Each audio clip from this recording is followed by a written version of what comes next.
It's time for the Douglas Coleman Show. Mr. Smooth and Savvy is joined by guests from all walks of life, from the entertainment industry to authors to political and social commentators, the famous and not so famous, the controversial and the light and fluffy. We have it all. Now, here's Douglas Coleman.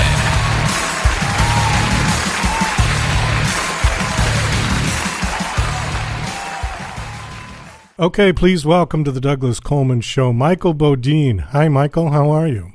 Good. How are you? Doing fine. Thank you. Thank you for coming on the show. Absolutely. So you're about the third psychic I've had on the show. John Edward was on a couple of years ago, and we had a nice conversation. And there was someone else named Adams, a woman.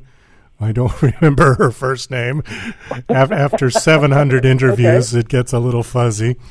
But oh my God, yeah. But she was very interesting, and so now you're the third one. I'm always curious. I'm number 3. You're number 3, and I'm always curious about psychics because I kind of equate it to people who have a tremendous musical ear. You know, people are born with that, and as a musician, I can speak about this somewhat intelligently. However, nobody is born with the ability to play the piano. So even if you have a tremendous musical ear, you have to develop it with some sort of an instrument or singing, okay? So, and correct me if I'm wrong, but my understanding about psychic ability is that everybody is basically born with the ability. It's just that not everybody develops it. Yeah. Yeah? Okay. Yeah. Well, that's what I think. And some people have an easier time with it than others. Like some people, it's more natural for them to develop it than other people. Like the old psychics used to call those people the shine. You know, that they have the shine. Right. It's like they just have that ability. Like some like you're good at music, and some people are really good at math, and some people are can do stuff. I can't do anything else except talk to dead people. So it's it was just easy for me to do. Actually, it was something I didn't really want to do, but it just kind of happened that way. So it was but I come from a... Oh, go ahead. Sorry? I was just going to say, so for you, it was just something that was there, and you knew it was there, and whether you liked it or not. Did you try to fight it? I mean, did you try to say, no, this isn't really happening? Oh, my God. Yeah, like the French in 42. I hated it. Yeah, I just... I was not into it. But I grew up... My mom was really into it. I have 2 sisters that are both psychics, and they were really into it. I was the youngest, so I didn't really have much choice. I kind of had to go along with everything. And my mom had a lot of psychics at the house. They were all trying to learn stuff and develop their stuff, and I was just there, and it was easy for me to see and know stuff. But I didn't want to do the psychic. I mean, these people are just strange. They don't. They smell like patchouli, and they never wash, and they just didn't care about anything. And I just didn't want to do that, And this was back in the day when psychics were kind of underground, and I had a really hard time with it. This is the last thing I thought I would do. And I used to have nightmares of being a psychic, waking up and I was working at some restaurant, and working in the back doing readings, and I'm like 80 years old. Oh my God, that used to scare the crap out of me. But it's okay now, but it was, I hated it. But my sisters both love it. They're really into it. I mean, they do the whole kumbaya stuff. Everything has meaning, and they just love all this stuff. And, I'm not like that. But I think it's something that everybody, like you said, has. It's just, they gotta, they just gotta learn how to develop it. And plus, I think that people, if they trusted their own intuition, they wouldn't need to go to a frickin' psychic, So I think that it's, I think we're all supposed to learn how to trust ourselves a little bit more, and that psychics can help you with that, but they're certainly not supposed to be replacements for that. And in some cases they are, and that kind of bugs me, because I don't think then it becomes about the psychic as opposed to what your own stuff is getting, and then you get away from all that. So that kind of bothers me. But it's sort of all paralleled with religion and with, in a more modern term, spirituality. I mean, there is this sort of underlying connection about clearing your mind, freeing your mind of all of the daily schedules and, I got to do this and then I got to go to the dentist and then I got to go buy food and, so you get rid of all of that in your brain and let whatever comes through. And I think there is a technique to that. I mean, people use meditation. Religion has talked about that for centuries in different ways. They've talked about it. And I think they confused a lot of people because they equated it to things that people couldn't understand. However, and they wanted the power, and they wanted the power because it's a control mechanism for people thinking that they have it, you don't, and it's not really true. Exactly. No, that's not true at all. No, and it drives me crazy. But people are always looking for a messiah too, and that's one of the problems with the psychic stuff is that people tend to put too much stock in what a psychic says and not listen to themselves. Well, let me ask you. And, Sure. Let me ask you just a little bit about your background. Can I ask how old you are? 63. Oh, okay. All right. Well, the reason I ask is because if I make references to things that happened in the 70s and 80s and you were only 30, you wouldn't get it. So I'm exactly. So I'm 60 years old, so we're in the same generation. So that's good. Yeah. Because I was going to mention Gene Dixon and the 1-900 numbers and Gene Dixon. People love Gene Dixon. So okay, so on your bio it says that when you were young you discovered your psychic abilities. So how young were you and what was it that happened that made you go, "Oh, maybe I've got something here." What was it? Okay, so the first time, it actually happened to our family. It wasn't something that happened to me. I was about 7 years old, and we were all sitting around eating dinner. I come from a family of 6, and I'm the youngest of 4 kids. And my brother, who was like a very serious teenager kind of guy, he was like 14, and he was downstairs and he was learning how to play the drums. And he sucked. He wasn't very good, so it sounded terrible. But we were used to that, so it wasn't that big of a deal. But then, for about maybe 2 minutes, it sounded tight, like almost like he put on one of those records, how to play the drums by kind of thing, because it sounded better. It sounded tight. And then all of a sudden we hear the cymbals being knocked down and the drums being knocked over, and and my brother comes flying upstairs. And in my family, my dad was like a man's man, big guy, just a man's kind of guy. And he didn't really believe that guys should show fear. It's just one of those things. He just didn't believe in that. And so my brother certainly never showed fear to me up until this point. And, I'd never seen it. So I'd never seen him afraid before. So when I saw him, he came upstairs and he was scared to death. And I remember thinking it was kind of cool that my brother was scared because I was a spaz and I was always afraid of something when I was a kid. And so it was nice to see him afraid of something, but he wouldn't talk about it at first. He just didn't. Something had happened downstairs, and my dad was like, "What the hell's going on downstairs? What'd you do?" And my mom was like, "What happened? What happened?" And he didn't want to talk about it for a little bit, but my mom eventually got him to say what was going on, and he said that he was down there playing the drums, and this guy comes through the wall, plants himself in front of him, and just sits and stares at him. And he said he got so scared, he just put his head down and started playing.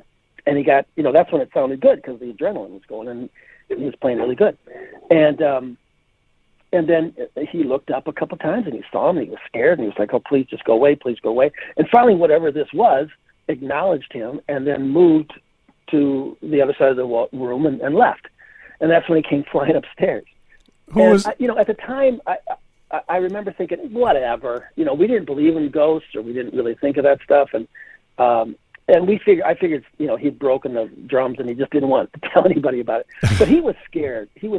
And there was a weird feeling in the air, like somebody was there. Like, I can't explain it. It was, I'm 7, I didn't know, but it was a weird feeling. Okay, so about a week later, we're all sitting around eating dinner again, and this time with him because he didn't want to go downstairs alone because he was scared.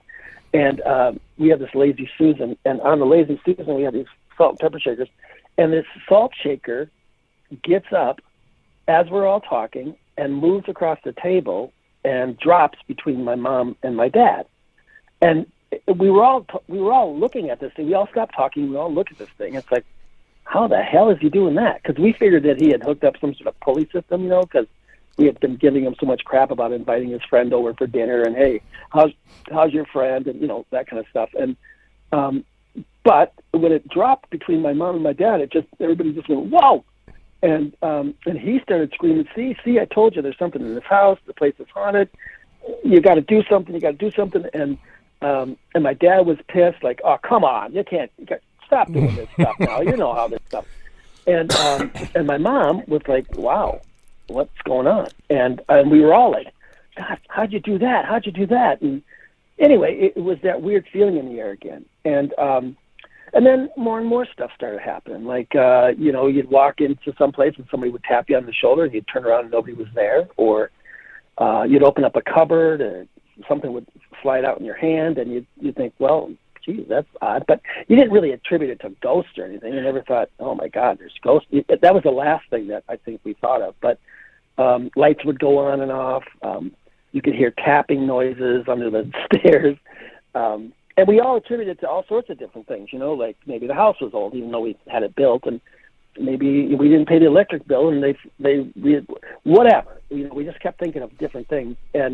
But this went on for a while, and it didn't happen at any specific time, and it didn't happen to any specific person. Sometimes it was with people, and sometimes you were alone, but there was always something going on. And finally, my mom, who was like a stay-at-home mom, she was getting the brunt of it because she was home all the time, and she thought, she better do something. So she went to we were in a Baptist church.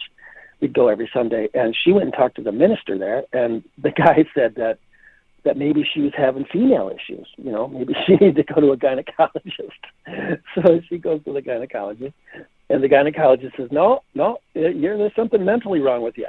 And so she goes to another psychiatrist. Anyway, she kept going to these people, and finally she ended up going to this lady that was a psychologist that worked out of her car named Mrs. Roop, and she was great. She was really sweet. She was kind of more hip, more forward thinking than your average person. And she said that there was this medium in St. Paul. I live in Minneapolis, and she said there was this medium in St. Paul named Mrs. Olson, and that my mom should contact her, and that she wasn't crazy, and she didn't, she probably wouldn't need to get a pap smear if she went. And so my mom was like, felt better, she felt like, okay, maybe she's not crazy. And but she didn't want to call her right away because she was raised Catholic, and she thought that all this stuff was, obviously evil. And if she did that, if she was going to talk to a medium, she was going to call the devil. And so, or at least that was in the back of her mind. But when she got home from her meetings with Mrs. Roop, she went upstairs, and my mom used to collect Bibles, which I didn't know about till that day, but she used to collect Bibles because she liked the covers of them and stuff. And when she got home, all her Bibles were stacked up on her bed in this kind of a weird way, and it kind of freaked her out. She thought, well, who the hell did that? And the only reason I know about it, because when I came home from school, she yelled at me for playing with her Bibles, which I didn't know about, but she yelled at everybody when they got home from school.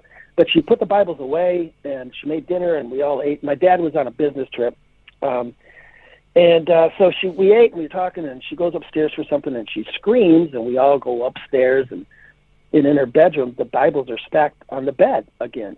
And it was just weird. It was like you're looking at this thing going, whoa. And, there wasn't any organ music playing, or there wasn't anybody, creepy stuff going on. It was just like you're looking at stuff and going, well, that's weird. Why is that? But I think it was enough for my mom to just say, okay, I got to call somebody. So she called up Mrs. Olson, and Mrs. Olson was very sweet and very understanding, and seemed to have a grip on what all this stuff was about, and suggested that my mom and my sister, her name is Echo, that her and Echo go in and get a reading. And so she did, and it seemed to open up my mom's world. It seemed to just change everything. My mom got a bunch of answers, and it tied in with who she was as a kid and all this stuff. And my sisters, this Mrs. Olson told her that our family was going to develop our psychic awareness, and that 3 of the 4 kids were going to use it. And all this stuff, and my sister was going to be a healer, and we were going to write books and blah, blah, blah. Which didn't go great for my sister, because my sister was like Gidget. She just wanted to have kids and iron her socks. She wasn't really interested in being a psychic or anything. But she, it seemed to resonate with my mom. And so my mom started going, back then, like I said, psychics were kind of hidden, they were all underground. And it was considered mental illness back then, if you were a psychic. And so, so she found this place that, I was just going to say, having psychic abilities, or people that called themselves psychics in those days, were right in the same group as people who were homosexual. They called you mental illness, and they would lock you up. Seriously, Exactly. Yeah. No. Yeah. Schizophrenia. Yeah. You're obviously schizophrenic because you're seeing and hearing things, and so you had to be very careful about where you went. And she found these people down in the church, and these people were just so strange. But they came from all different walks of life, but they just have these abilities, and they loved my mom. And this teacher her name was Birdie. She was like 400 years old, and she had like one tooth in her mouth, and she just cackled. But this lady was spooky psychic. She just knew all sorts of stuff. And anyway, they started hanging out at the house, because we had a nice house and it had heat, and people didn't have to pay for it. They just came over. And so that's kind of how I grew up from that time, was just having people over and people learning how to do stuff. And when I found out, when I was a kid, I always saw colors around people, and I just assumed people knew that stuff. I assumed everybody saw colors around everybody. And I had there was a time when I was probably 4 or 5, and an ambulance drove by the house, and I knew my mom and my sister were in the ambulance, and I freaked out, and I went and told my dad. I said, "Mom and her name is Nikki, are in the ambulance," and I was scared to death, and he was like, "Oh, what the hell are you talking about?" And blah blah blah blah, and then it turned out that they were, and so I remember those experiences. But again, I thought it was something that everybody did and knew, and until these people started explaining to me that what I was seeing were auras around people, and that I had this, ability to see stuff that was coming up, which was not really good news. It wasn't like, I wasn't happy about it. I just, I thought, oh, great. It felt like a disease, like, oh, I'm infected. And I blamed all the psychics that were at the house, because I thought maybe they were giving it to me, and I didn't want it. I just assumed it was natural. But, so it wasn't like there was an incident that just woke my eyes up. It was like I was always having those experiences. I just didn't know what it was. But they explained all this stuff to me. But we had to go through a whole learning curve. There was a whole thing about what you can do, what you can't do, what's good, what's bad, how to develop it, the different exercises. And it was like this, we had this sort of secret world. People started hearing about us, so they would say stuff, oh, these guys are evil, they're terrible. But then, at night they would sort of sneak through the back door, and they would ask my mom questions about a dead relative, or they wanted to know something about a future, stock or something. So it was kind of, it turned into one of those things where, people were finding out who we were. And my sister started doing healings on people. She'd put her hands on people, and then things would get better for them. And that was weird. And, it just turned into this whole thing. It just turned into a way of life. And I started doing my first readings, I think, when I was probably 10 or 11, just because my teacher, the people that were there, they were always trying to get me to do readings, because I just kind of knew stuff about things, but I didn't want to do it. I thought it was ridiculous. There was no way I was going to be a psychic, because I'm telling you, those psychics, they're just weird people. They weren't normal. And, they just looked funny. Their clothes didn't fit, and they didn't. And I didn't want to do that. I wanted to be a professional football player or a pilot or something, but not. I didn't want to talk to dead people. Let me. I had a hard time with it. Let me cut you off here and shift this over to the readings, because I think people are always fascinated by that. And there's other ones. The latest one I've seen is somebody named Tyler Henry. Do you know who he is? Sure. Yeah. Okay. I think I've seen him. Yeah. A young kid. I mean, he doesn't look, he may be in his 30s, but he looks like he's about 19. And right. Yeah. I think he's doing Las Vegas shows or something like that. Did you ever do that? Did you ever do Las Vegas shows? No. Oh, okay. it's like a show pony stuff. No. Okay, so where I was raised is that it's like not everybody needs a reading. Okay, like it's supposed to be organic. You're supposed to feel like you're drawn to something or somebody, and it's not just for curiosity. It's like, you're going there for a reason. And so some of these people that are just doing people all the time, it goes against my beliefs with the whole thing. I don't think everybody needs a reading, and I think the whole purpose of doing it, being a psychic, is that you're just the kind of the water boy. You're the go-between. You're the one that right. It's about the message, not right. really the messenger. Well, that's the same. That's the same thing that John Edwards said that I remember, is that he's just the messenger, and he's just the go-through, I think is the way he described it. Right. So what I'm curious about is if somebody comes to you and says, "Okay, I want a reading. I want to try to talk to my dead father or something like that, communicate with them." What exactly do you see that you can translate to the person? Well, okay, so first of all, I'm not a medium. Like a medium, those are the people that talk to your dead relatives and friends and stuff. Oh, okay. And that stuff bores the hell out of me. All right. Not that it doesn't have a purpose, but it's just, it's kind of the whole purpose, I think, of a medium is to help people understand that there is life after death, that there is this other thing, blah, blah, blah. And that kind of validates a lot of that, because it makes people stop and think, how did he know that? And how did he know this and that? But after that, it's just dumb. I mean, in my head. Not that what they do is dumb, but I do think it serves a purpose, but it's boring to me. Okay, so that's not what you do. A whole lot. Okay, so that's not what you do. I'm a future kind of guy. Yeah, I'm a future. I'm more into the opportunities that are coming for people and different things that are relationships and jobs and all that kind of stuff. You can see where there's opportunities coming and whether the person's going to take them or not. And a lot of times people don't take those things, but there's people that do, like the people in the entertainment field or writers or actors and all that kind of stuff. They will take the opportunities because they kind of live for that kind of stuff, and so for that reason, I tend to do more people in that field than your normal Joes. But not that I don't do normal people. It's just that I'm more drawn to people that are going to take the opportunities that come down as opposed to reject them or don't think that they deserve them or for whatever reason won't take them, and I don't really care. It's just that for what I do, like I charge $300 when I do a reading, and I don't want to tell somebody that they're not going to go anywhere and that'll be $300 because it's bad karma. You can't do that stuff. But if I do somebody that I know is going to do some stuff, then it's exciting. They don't always necessarily believe me, but I can usually tell when something's going to come up in whether it's going to be successful or they're going to be successful or not. And so that's why I do that. And, there's some people that are good with finding things, like your keys and stuff. And there's some people that are good for finding dead bodies. And there's, like I said, the medium people that talk to your dead relatives. And then there's other people that just do past life stuff. And, I'm not, I can barely find my keys most of the day. So I'm not that guy. But, and the past life stuff, every once in a while, it'll come into play when I'm doing a reading for somebody, like if they're struggling with, like if you're afraid of fire, you're probably burned at the stake or, something like that.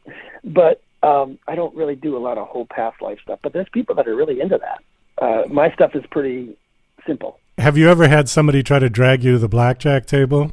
Oh, yeah. But see, and you can do that, but really it's not about money. Like, if it's, yeah. I have people, I used to have people all the time. Okay, so, and I used to do stupid things like, well, not stupid, but it was bad.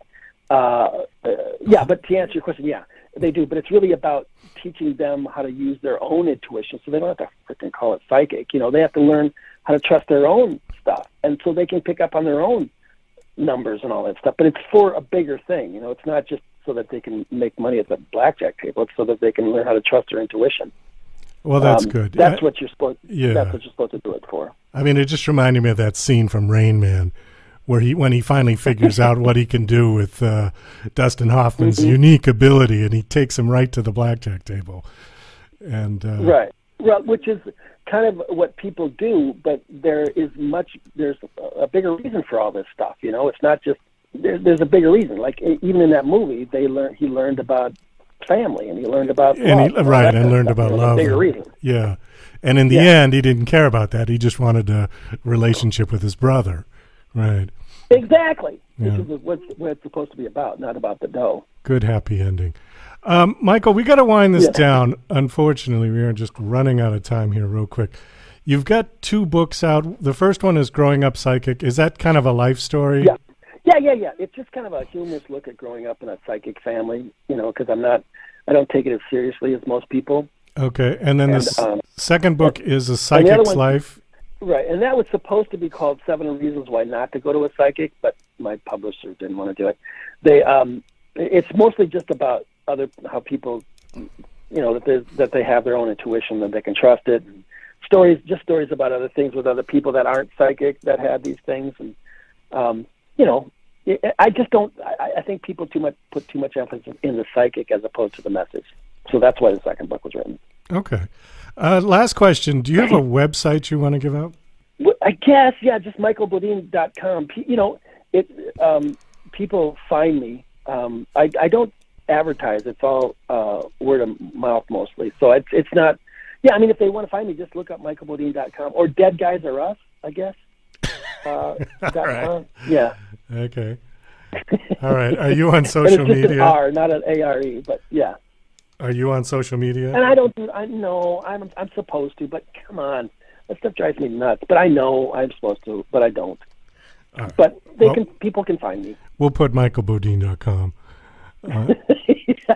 in the show notes. I think that one's good. All right. Well, listen, thanks so much for coming on this show. It was very interesting talking to you. Well, thanks for having me. And best of luck with everything you're doing. Well, thanks. You too. You're listening to Mr. Smooth and Savvy right here on the Douglas Coleman Show. We'll be right back after these commercial messages. Douglas Coleman's Don't Do a Podcast is a dryly humorous rant about Douglas's pet peeve, the unrelenting torrent of podcasts hitting the web on a constant basis. As technology has put podcasting within the reach of anyone, many wholly unqualified people have taken the plunge. This witty polemic tries to persuade them from broadcasting their drivel using Douglas's brand of sarcastic humor. Now on Amazon, only 99 cents. DJC Music and DJC Productions are pleased to announce a brand new website. We have started a listing website for radio show hosts as well as potential show guests. This is a meeting site where hosts and guests can come together. Show hosts can list their show and types of guests they're interested in booking. Potential guests can list their talents, bio, accomplishments, or anything they feel makes them an interesting radio show guest. There are no recurrent payments, only a one-time $5 listing fee. Your listing will stay up until you decide to cancel. Previous guests of The Douglas Coleman Show are welcome to submit their guest listing free of charge. Go to radiohostsandguests.com. That's radiohostsandguests.com. Are you an independent musician? How would you like to have your songs played on hundreds of radio stations just like the one you're listening to right now? Join MusicSubmit.com and we'll promote your music to radio stations and blogs in your genre. It's free to set up your account, and we guarantee your music will be considered for airplay by radio stations worldwide. Why not sign up today? It's free. MusicSubmit.com. Radio promotion for indie musicians. Hey, this is Ray Powers. Don't touch anything. You've got it right where you need it. Tuned in to the Douglas Coleman Show. You heard me. Okay, please welcome to the Douglas Coleman Show, Duffy Hudson. Hi, Duffy. How are you? I'm great, Doug. How are you, sir? Doing fine, thank you. Thank you for coming on the show. Nice to have you here. My pleasure. So we're going to be talking about your new book. It's a debut children's book called The Boy Who Came from Heaven. Why did you decide to write a children's book? Well, the children's book sort of decided for me to write it. It came to me in a dream a couple of years now. I just woke up and the whole idea, I had never considered writing a children's book, and the whole idea from start to finish came to me in kind of a flash, and I thought, wow, this is an interesting story. At first I thought it was a poem, and then I started writing it out, and it is written in verse, but after a couple of days, the whole thing came together, and it looked like a book to me. So I found an illustrator, and then here we are. So it really was an inspirational sort of thing. Okay. Do you have kids? No, I don't. Oh, all right. I have no children. I have a dog. Well, that's close. She counts. She counts for a lot. Yeah. Oh, absolutely. I've got 2 of them, and they're like your kids. Well, they become your kids. Definitely. Yeah. Oh, yeah. Okay. Well, the reason I asked that is because a lot of times when I've had other children's book authors on, sometimes it was their own children who were kind of the inspiration for them to write the book, something their kids said to them or something they did. But it says that this is a story about a small child who asks big questions. So give me an example of one of the big questions that he asks. Basically, this is a special needs child who spends a lot of time in his room, and he's looking out the window at night before he goes to bed, and he's just thinking about time and space, and it's the eve of his birthday, and so he's very excited. He's just a little kid, and in the middle of the night, he just dreams. He dreams about growing up, and he thinks about where he must have come from. If he's only this old now, how old was he last year, the year before, and then where was he before he was born? And it occurs to him that he must have been in heaven waiting to be born. And with that revelation, this boy wakes up on his birthday, and he decides that, well, logically, that since he came from heaven, he should be a good kid.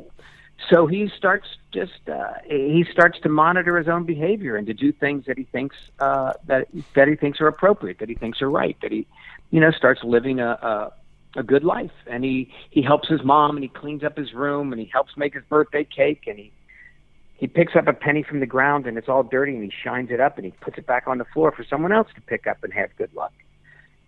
And then he just starts to notice that we're all connected. And that's really the theme of the story, is that he starts to realize that we all came from heaven and that we're all connected. And we coined this word connectricity to sort of illustrate it's sort of the force, the force. And then he just realizes that we're all connected. And that's really what the whole story is about. And literally at the end of the book, he's looking out his window again, and he's thinking these big thoughts, and his thoughts go out, like the speed of light, and they land on another planet where there's this other boy, a little green boy, alien, and he's looking out the window too, and he's thinking these big thoughts, and their thoughts collide like this supernova, and both of these boys at that moment realize that we're all connected, the universe is connected, and we're all connected to each other. And so it's a story of inclusion, really. We're in a time right now where, good Lord, everybody's looking for a reason to separate us, and so this is really something that sort of draws us all together. That we're all part of the same, we're all part of the same universe, and we're all part of the same whole. Well, I agree with you, and I think that the term that I've heard used, especially with the more sort of new age people, is collective consciousness. Mm-hmm. And sure. I've always liked that term. I always think it's relevant, and I think it does exist. All the major religions of the world talk about it in one manner or another. They might not call it that, but it's there. It's definitely there. What I find interesting about what you just said was that the concept of heaven, at least in terms of Christianity, was always like this club that you had to sort of earn your way to throughout your life. You don't start out there.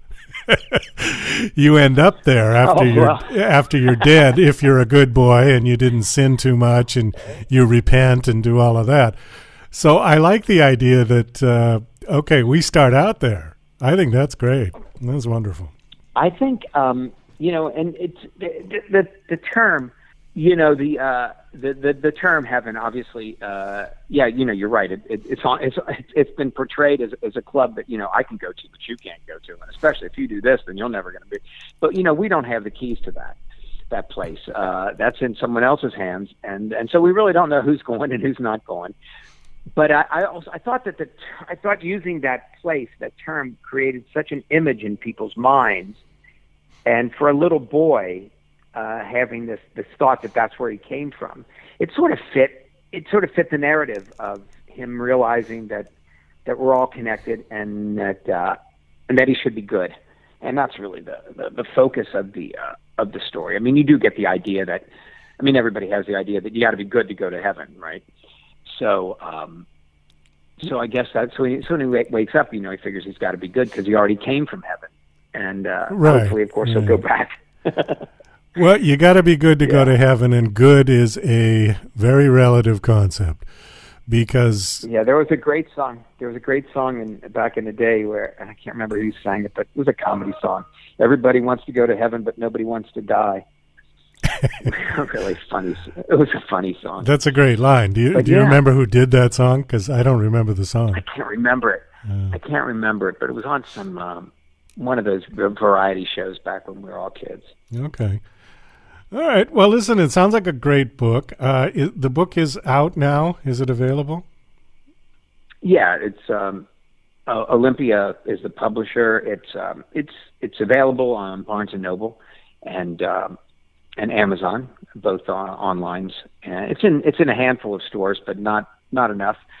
But we're pushing it to try to get it into more brick and mortar stores. But that's a time-consuming process because you've got to visit each store individually. You got to talk to them. You got to persuade them to carry the book. I guess once the book takes off, which I'm keeping my fingers crossed about, then it'll get a little more traction that way. But we're doing pretty well. For it's only been out a few months now, but it's doing pretty well. Well, good. I'm glad to hear that. Let me talk just a little bit about you. I'm looking at your about author, Duffy Hudson, and it says you're an actor, director, writer, teacher, filmmaker. So writing a children's book was probably a really new adventure for you, right? I assume that writer in this capacity in your bio meant screenwriting, yeah? Yeah, I've done more of that. And stage playwriting, yeah. And stage playwriting. The majority of my writing. Yeah, that's been the majority of my writing. And then, and like every young person, when I was young, I wrote poetry, which I guess I'd rather no one read at this point. But the children's book was a total diversion, totally off track from what I was expecting to come out. But as I said, it came to me so quickly, and it came out of me so quickly that it was written within a few days, and then it was just something that I had done, and so I never really considered doing more of them, but now I am, because I was fortunate enough to get this one published.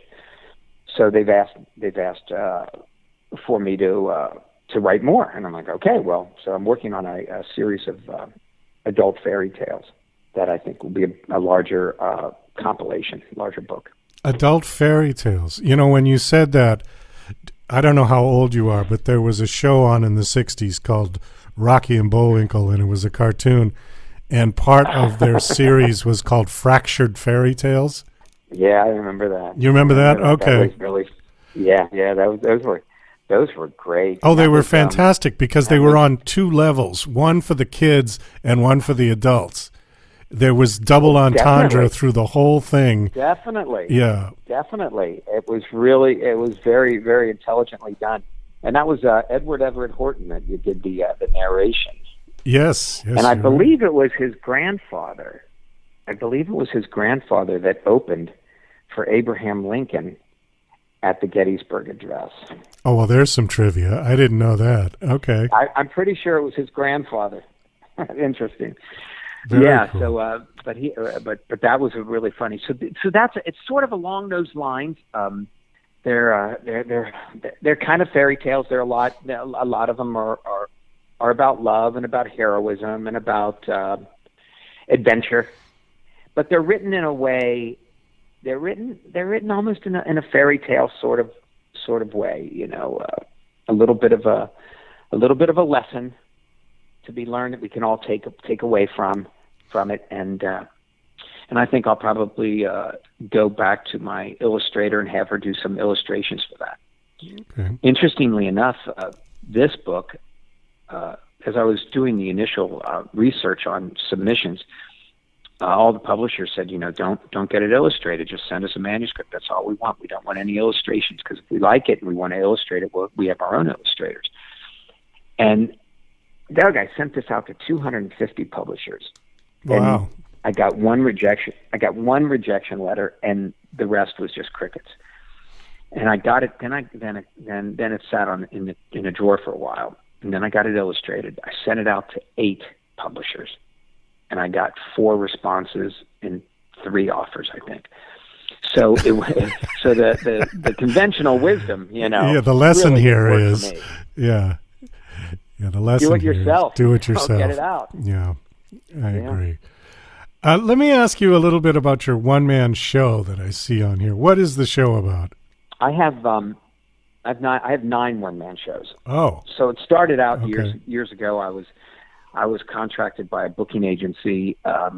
They knew that I had an interest in Edgar Allan Poe, and they were booking historical shows all around the country, and they just said, and I just happened to meet somebody, and they said, hey, if you put together a one-man show on Edgar Allan Poe, we'd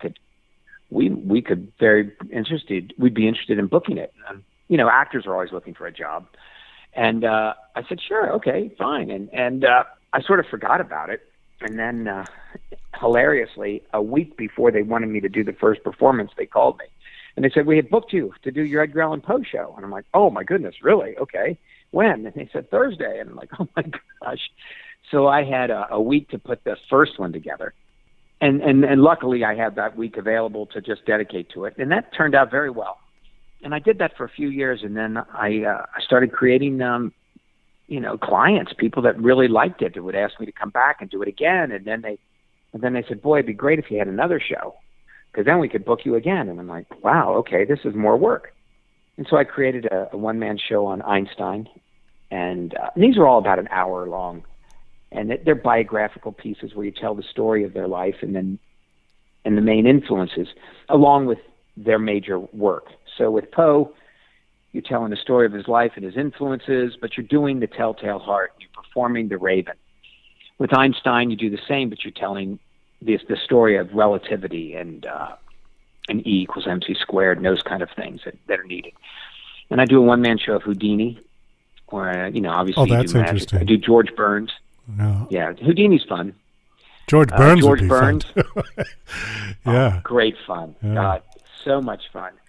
Obviously, it's a diminishing audience for George, but they love it. The people that come love it. And Audie Murphy, I do an Audie Murphy show Wow, that great. Okay. I've done for the Army on several occasions, which is really a very, very high honor. Who else? I do a murder mystery show. I do a magic show. I do whatever. I do Hemingway. So I created these shows, and I'm working on Tesla now. So I've been booked to do Nikola Tesla in San Francisco in April. So I just got the booking the other day. So now it's like, okay, now I've got the next 5 months or so to come up with an hour-long Tesla show, which I'm really excited about. You have to wonder if you could get sponsorship from Elon Musk. Wow. Doug, I'm telling you, that was a great idea. Thank you. I'm writing it down right now. I was kidding, but maybe you could. He seems like he's open to all kinds of stuff, so why not? He does seem like he's open to all kinds of stuff, or even just booking it for their employees. Oh, there you go. Their employees. Yeah, like a company show. Well, that's an interesting idea. So I'm definitely gonna pursue that. A great idea. Thank you. Oh, let me know if that works out. Yeah. Oh, I'll definitely let you know. Yeah. So actors, I'm sure you've heard the story. Actors are always looking for a job, because typically you have to quit whatever day job you have in order to do a film or to do a play, because you're going to be away for a long time. And so this, for me, really fit the bill in terms of giving me a job when I'm not acting, and it's an acting job. So the one-man shows have been really, really great for me. I know somebody else who does one, or who did one, and it was kind of a funny story. Do you know who Bill Obrist Jr. is? No, the name doesn't ring a bell now. He's a horror film actor. You've probably seen him. If you see his face, it's very unforgettable. And all right. Okay. And he said that he started out doing kind of a ripoff of Hal Holbrook's Mark Twain's one-man show. And he actually went to his local bank in this town wherever he lived. Funny story. He told it in the interview he did on my show. And he went in there and he actually got a $2,000 loan from the bank to put this show together. And, you know, I mean, he had like no experience doing this, and it was just, he did it. The confidence level, I guess, was enough to assuage the loan officer in the bank to write him a check for $2,000 so he could buy the costumes and do this. And then he took that show on the road. It was amazing. Good for him. Amazing story. Good for him. What's his name again? Bill Obrist Jr. Oberst. Obrist Jr. Wow, I have to look him up. I love that. What a great idea. Good for him. He was just in this really weird dystopian movie with Eric Roberts, and now I can't remember the title, but it's his latest film. It came out maybe a year ago. Something like that. Oh, okay. I'll find it. I'll be able to. He's on IMDb. That's You'll interesting. see him. Yeah. Yeah, sure, of course. Well, that's a pretty interesting story. It does, and you're right. It does take a certain chutzpah to put yourself out there, especially with no net. There's no other actors. There's nothing. It's just you. Oh well, a one-man show. I mean, you're basically doing a stand-up comedy routine. And the only difference is that you may not get as many hecklers that you have to respond to. Comics tend to get that as par for course, but a one-man show in a theater, the audience is a little more dignified most of the time. Much more dignified. Much more dignified. I don't think I've ever had a heckler. Well, I've had, occasionally you'll get a couple of 14-year-olds in the first row.